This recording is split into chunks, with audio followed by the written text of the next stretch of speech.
Pengalaman ini langsung saya alami bersama kedua teman saya, Rizky dan Irfan, di mana saat itu kami melakukan perjalanan pendakian ke Gunung Lawu. Kejadian ini sudah hampir 4 tahun yang lalu. Dari Pekanbaru kami menggunakan bus dan menempuh perjalanan sekitar 3 hari 3 malam untuk sampai ke Semarang.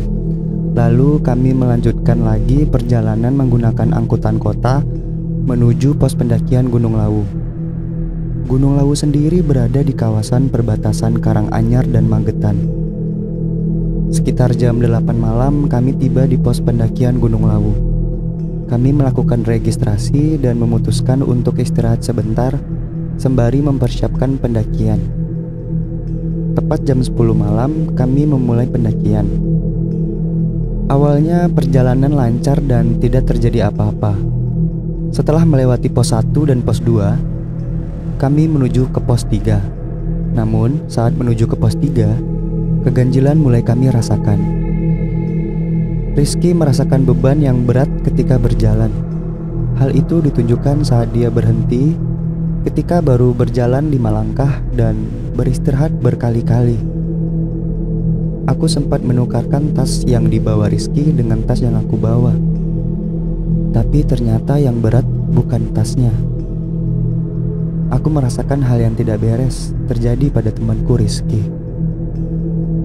Saat melanjutkan perjalanan menuju pos 4, aku dan Rizky terkagetkan dengan suara napas yang jelas terdengar di telinga kami.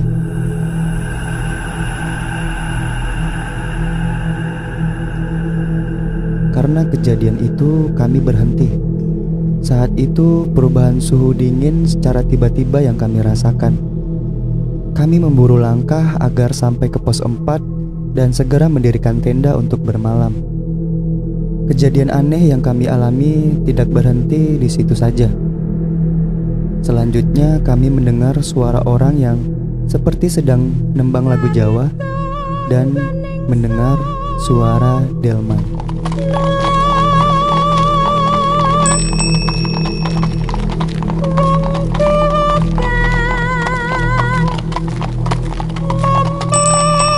Hal yang langsung kuingat adalah mitos di Gunung Lawu, di mana kita tidak boleh memakai pakaian bernuansa hijau. Tapi saat itu, aku menggunakan atasan flanel berwarna hijau dan tenda kami juga berwarna hijau. Tiba-tiba dari sebelah kanan tenda, ada suara orang yang sedang melangkah seperti ingin mendekat ke tenda kami.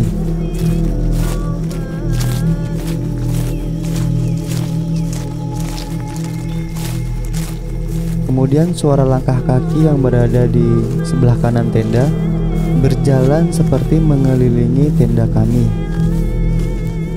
Dan tiba-tiba tali tenda kami ada yang menyandung, sehingga tenda kami agak sedikit ketarik. Kami bertiga di dalam tenda merasa ketakutan dan hanya diam. Kami berusaha untuk tidur malam itu, walaupun dapat gangguan dari sana sini. Tapi akhirnya kami berhasil melewati malam yang panjang itu. Keesokan harinya kami melanjutkan kembali pendakian. Dan tentu saja tidak melupakan kejadian yang cukup menegangkan tadi malam.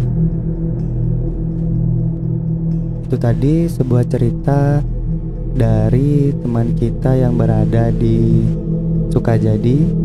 Ini namanya Angga.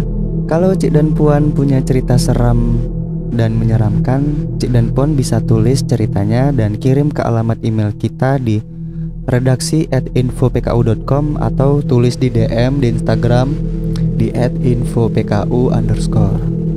Podcast Cerita Malam pamit, sampai jumpa dan hati-hati. Yuk,